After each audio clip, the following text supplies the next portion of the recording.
America పోయి గతంలో పోయి ఏం మాట్లాడారో మొన్న ఏం మాట్లాడారో తెలుసు. ఈ రాహుల్ గాంధీ గారి మీద చేసిన వ్యాఖ్యల మీద ప్రజల లోపల తీవ్ర వ్యతిరేకత వస్తుందని భావించిన తర్వాత బీఆర్ఎస్ కాంగ్రెస్ కలిసి ఇప్పుడు కొట్టుకునే ఎందుకు అంటే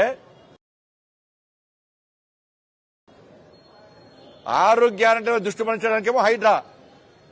ఇప్పుడు నిన్నటి నుంచి చర్చ జరుగుతున్నది. వాళ్ళ తెలంగాణ రాష్ట్ర వ్యాప్తంగా ప్రజలే రాహుల్ గాంధీ దిష్టి బొమ్మలు గాలబెట్టే పరిస్థితి వచ్చింది. దాని మీద దృష్టి మళ్లించడం బీఆర్ఎస్ కాంగ్రెస్ ఒకటే కొట్టుకుంటే టీవీలలో బ్రేకింగ్ వస్తుంది. ఈ కొట్టుకుడు కాదు, ఫస్ట్ రాహుల్ గాంధీ మాట్లాడిన వ్యాఖ్యల మీద కాంగ్రెస్ పార్టీ, తెలంగాణ రాష్ట్ర కాంగ్రెస్ పార్టీ స్పందనైంది. ఈ ప్రభుత్వం స్పందనైంది. ఉన్న ఇంటి భాగవతాన్ని బయటపెట్టుకుంటారు అన్నవాడైనా.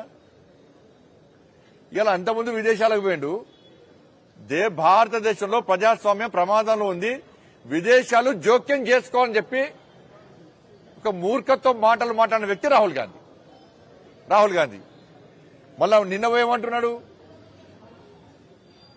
ఎన్నికల కమిషన్ అట మోడీ గారికి అనుకూలంగా ఉందట, అందుకే బీజేపీ గెలిచిందట. ఇలా ఎన్నికల కమిషన్ మాకు అనుకూలంగా ఉంటే మెజార్టీ ఎంత తీసుకుంటాం మేము? 540 అనుకుంటే 500 మేమే వేసుకుంటాం. మెజార్టీ ఎందుకు తగ్గించుకుంటాం మేము? ఇంత తక్కువ మెజార్టీ ఎందుకు వస్తుంది మాకు పోయినసారి కంటే? ఇంగిత జ్ఞానం లేని మాటలు.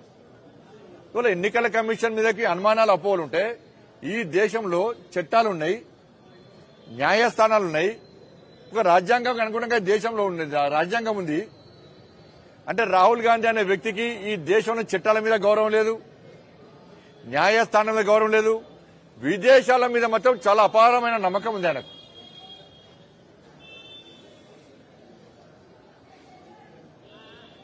ఇవాళ సర్దార్జీలు సిక్కు సమాజం తలపాగా పెట్టుకునేటువంటి స్వేచ్ఛ లేదట, కడ పెట్టుకునే స్వేచ్ఛ లేదట. మీ నాయనమ్మనే సిక్కులను ఊచకోత కోసిన విషయాన్ని రాహుల్ గాంధీ అనే వ్యక్తి మర్చిపోయింటున్నాడు.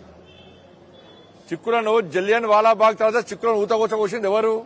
మీ నాయనమ్మనే ఇందిరాగాంధీ గారే కోసింది. ఇవాళ మీ భారతదేశ సమాజం సర్దార్జీలను, సిక్కు సమాజాన్ని ఒక సర్దార్ భగత్ సింగ్ గా, ఛత్రపతి శివాజీ మహారాజుగా, ధర్మ రక్షకుడుగా ఈ భారతదేశ సమాజం భావిస్తారు. ఇవాళ ఆ గౌరవం ఇక ఈ దేశంలో ఉంది. సిక్కుల గురించి, సర్దార్జీల యొక్క ఆత్మ గౌరవం గురించి, వాళ్ళ మనోభావం నుంచి మాట్లాడే అర్హత కాంగ్రెస్ పార్టీకి లేదు, రాహుల్ గాంధీ లేరు. మీ కుటుంబమే ఊచకొత్త వచ్చింది. ఇవాళ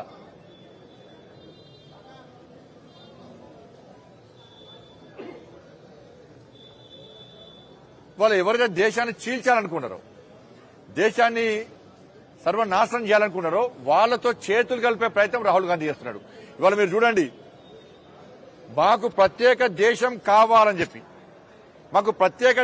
కావాలని చెప్పి ఈ దేశంలో విధ్వంసం సృష్టించినటువంటి దేశద్రోహ టెర్రరిస్టు సంస్థలన్నీ కూడా రాహుల్ గాంధీని సమర్థిస్తున్నాయి. ప్రత్యేక దేశం కావాలి అని ఈ దేశాన్ని చీల్చేటువంటి టెర్రరిస్టు గ్రూపులన్నీ కూడా రాహుల్ గాంధీని సమర్థిస్తున్నాయంటే టెర్రరిస్టులతో రాహుల్ గాంధీ సంబంధాలు ఉన్నాయా లేవా? టెర్రరిస్టుల మద్దతు తీసుకోవడానికి రాహుల్ గాంధీ ముందుకు వస్తున్నా లేదా?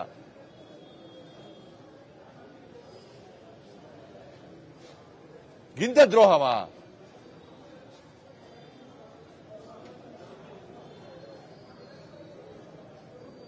ఇండియన్ నేషనల్ కాంగ్రెస్ కాదు, Italy national Congress. Italy brand. ఆయన ఇక్కడ పుట్టినోడు కాదు, ఈ దేశం గురించి తెలిసినోడు కాదు. ఇటలీ దేశస్థుడు. ఈ దేశం గురించి ఏం మాట్లాడతారు? రేపు ఇలాంటి కాంగ్రెస్ పార్టీ అధికారంలోకి వస్తే ఈ దేశాన్ని గతంలో 3 ముక్కలు చేసింది, ఇవాళ 7 ముక్కలు చేస్తుంది. ఇవాళ విదేశాలకు పోయి ఎవరిని కలుస్తున్నారు, ఏం మాట్లాడుతున్నారు?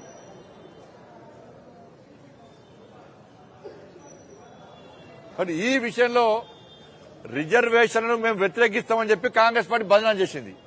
ఇదే రాహుల్ గాంధీ విదేశీ గడ్డ మీదకి పోయి రిజర్వేషన్ ఎత్తేస్తామని చెప్తే ఈ దేశంలో ఉన్నటువంటి పేద ప్రజలు,